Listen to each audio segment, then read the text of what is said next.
আসলে সেই বিখ্যাত লাইনটি মনে পড়ে, তোমরা কি কেউ দিতে পারো প্রেমিকার ভালোবাসা? বইয়ের পাতা কিংবা গানে নয়, ফুটবল বিশ্বে এই প্রশ্নের এক জীবন্ত উত্তর দেখেছে জার্মানির মাটিতে। আর সেই উত্তরটার নাম মার্কো রয়েস। আধুনিক ফুটবলে যখন লয়ালিটি শব্দটা টাকার ঝঞ্ঝানিতে চাপা পড়ে গেছে, তখন রয়েস ছিলেন এক ব্যতিক্রমী প্রেমিক। চোখের সামনে দিয়ে কাছের বন্ধুরা বায়ার্ন, রিয়াল বা সিটিতে পাড়ি জমালো, ট্রফি জিতলো, বিশ্বসেরা হলো। কিন্তু রয়েস ব্ল্যাঙ্ক চেকের অফার ফিরিয়ে তিনি আঁকড়ে ধরে রইলেন সিগন্যাল ইডুনা পার্কের সেই ইউরোয়ালকে। ক্লাব ছাড়ার হিড়িকে তিনি হয়ে রইলেন এক ধ্রুবতারা। ভাগ্য তাকে কম পরীক্ষা নেয়নি, ইনজুরি তাকে বারবার ছিটকে দিয়েছে। 2014 এর বিশ্বকাপ জয়ের উৎসবেও তিনি ছিলেন কেবলই এক দর্শক। তবুও ভাঙা শরীর আর অটট প্রেম নিয়ে তিনি বারবার ফিরে এসেছে শুধু একটা ক্লাবের টানে।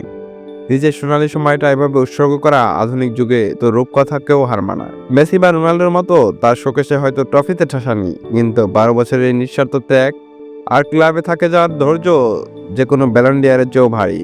তাই এখন আর ওই পুরানো প্রশ্নটা করার দিন নেই যে তোমরা কি দিতে পারো প্রেমিকার ভালোবাসা। বরং সময় এসেছে প্রশ্নটা বদলে ফেলার।